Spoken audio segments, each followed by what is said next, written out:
What's up, ladies and gentlemen? Neon Pow here, and this week we're doing part 11 to What If Naruto Was an Uchiha. That meaning, if you have not seen the previous parts or the movie, I have that playlist linked in the description and in the card above, so I highly recommend you guys check that out. Also, YouTube is telling me that 87% of you guys are not subscribed, so make sure to hit that subscribe button and that notification bell to stay up to date with all the juicy weekly what ifs coming to you guys. And also, just to test out the amazing support of you bees, we're going to be doing 400 likes for this video, so let's see you guys smash that out of the water. And without further ado, let's go ahead and jump into the video. On the last episode, Orochias managed to survive their brotherly death battle. Sasuke, with the help of the deceased Itachi, was able to save Naruto from the grips of Danzo. On top of that, because of Danzo's recklessness, Naruto, out of rage, obliterated the tyrant and extracted his soul. Even though Sasuke unfortunately died for a bit, Naruto was able to subconsciously test his Rinne rebirth after he unlocked his Rinne Sharingan. The jutsu had used the life force extracted from Danzo's soul to revive Sasuke. On top of that, since Naruto now understands the mechanics of this new, possibly powerful jutsu, he can use it to revive at most one person per use. This is possible because of the enormous amount of stamina and power he gets from being an Uchiha Senju mutant. However, the drawback is that he will be completely drained for a day, and if he exceeds the one person limit using his own reserves, he will die. With that, Naruto and Sasuke make their way back to the Hidden Leaf Village, but they return to a giant crater where their lush village once stood. Both are furious with themselves for having been caught up with their mess, as they weren't able to help the Leaf Village and believe they lost everyone. A few moments pass and they hear, "Hey guys, why are you so sad?" The Uchihas quickly look up to see their friend Lee standing before them, looking very tattered. Both Naruto and Sasuke have so many questions that they need answering and don't know where to begin. Lee just sits down next to them and tells them, "Not to worry, I'll explain everything. Story time!" We push back a few hours prior. The Uchihas had just left for their mission, and in the far darkness, there was lurking a malicious presence. The Akatsuki, with Pain as the lead, had received intel that a situation like this would arise. They had been capturing all the tail beasts for the world domination plan, and the Nine Tails was the last left on their radar.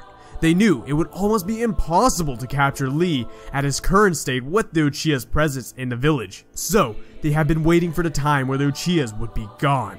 Pain, being very meticulous with his plan, did not want to make any chances to get foiled. So, even with not knowing where Lee was exactly, he would destroy the entire Leaf Village to force Lee out of hiding. Lee was currently running laps in a handstand formation outside the Leaf Village, but his training came to a complete stop when he heard the giant boom coming from the village. As he rushes back in a flash, he sees a giant hole where the Leaf Village once stood. On top of that, he sees his teammates, Tenten and Neji, standing before the Pains. Lee witnesses Neji pushing Tenten out of the way to save her, and Neji gets impaled by the Diva Path. This, of course, changes Lee's attitude to something that we've never seen before, a serious mode.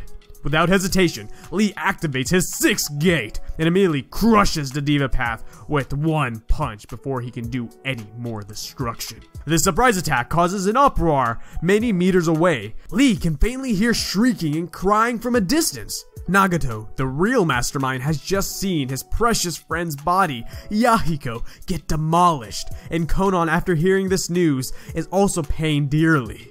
However, she quickly tells Nagato that they can fix him using the Naruto path, which can repair damage. Nagato is relieved, but to his dismay, while they were out of focus, Lee used the opportunity to destroy the Naruto path. That was of course a fluke, but completely ruined Nagato. Not only did he just lose 2 of his paths in an instant, one of them was his most precious Pain, and the other Pain was used to bring back the damaged ones. Now his arsenal was drastically hindered. Alas, Nagato couldn't let this unforeseen predicament falter his plan. The Nine Tails was right in front of him, and he needed to capture it. Nagato sends out an Asura Path, Robot Boy, next. The Pain shoots out rockets towards Lee, but with his speed, Lee is easily able to dodge them and actually send them back towards the Pain. This is unexpected, and the Asura Path gets hit. Fortunately for it, not too much damage was occurred. However, Lee uses this confusion and smoke to go in for a counterattack. Nagato, not wanting to lose his path, uses the human path to get in the way and take the hit, sacrificing it in the process. Now with 3 pains down, all that is left is the Asura path for direct attacks, the animal path for back cover using summoning, and the Predator path used for absorbing ninjutsu and currently just chilling in the background since they are fighting against a taijutsu user. Nagato decides to now use both the Asura and animal paths together to overwhelm Lee. As the Asura path is shooting blasts and attempting to get some damage on Lee, the animal path has begun summoning and finally getting a good hit on Lee from the back. Lee has attempted to end the fight quickly since the 6th gate can be quite draining on his body, and he is now starting to feel its effects. Nagato uses the animal path to talk to Lee as he is on the ground. He proclaims his beliefs about pain and his motivation, saying that his pain is far greater than yours. Pain also mentions that if he hopes to save this cursed world, that they will need to extract the 9 tails from him, just like they did to the Kazekage. This is the first time hearing that his friend, Gaara, had been killed, and on top of that, they wanted to steal his closest partner, Kurama, from him. Lee is smashing the ground beneath him. He doesn't necessarily feel hate for the villain before him, but something else altogether that just can't be explained.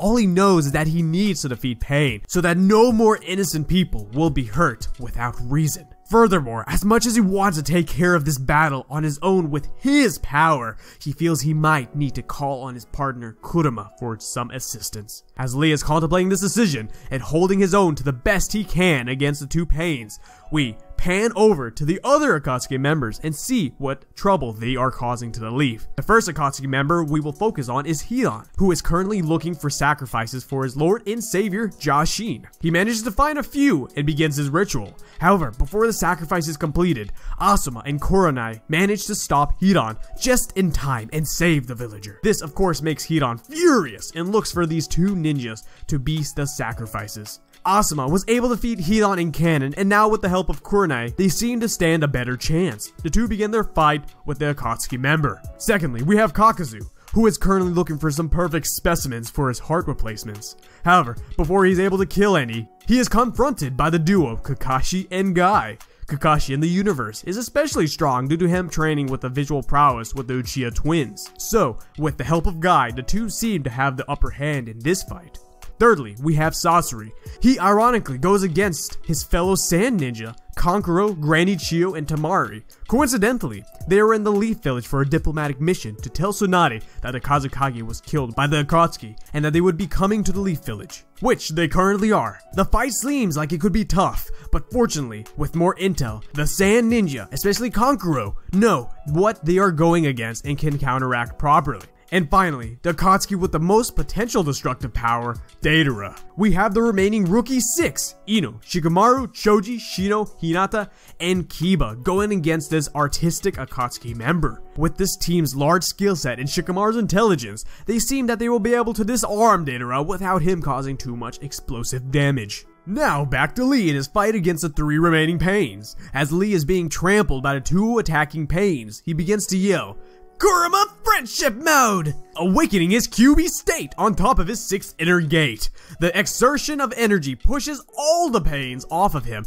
giving him a second to breathe. Lee specifically notices that the wear and tear of opening the 6th gate is starting to be relieved, which makes him wonder. But he doesn't have much time as the pains are beginning to retaliate against him. Lee is ready to end this battle now with the help of Kurama. He goes for a kick at the Asura path to end him in one blow, but to his surprise, the Predator path jumps in the way and grabs Lee's leg and begins draining him. Lee, fortunately, is fast enough to notice this and doesn't lose too much of Kurama's chakra. Deep within Lee, Kurama is pretty pissed to have lost some of his chakra to the human, and he tells Lee a plan he has.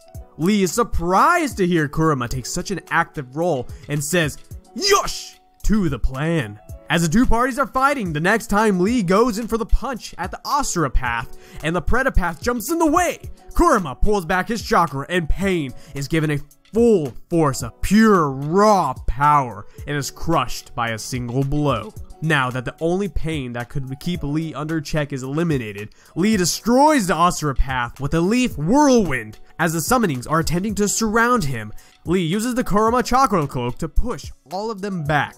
He then speeds his way to the animal path and uses his hidden lotus, creating a massive crash in the ground, eliminating the final pain. Lee had fun during his fight, but he is relieved it is over before any more people got injured. However, he knows that the fighting isn't over. Fortunately, it looks like the other Leaf Ninja have been able to slowly take care of the Akatsuki members that they were fighting.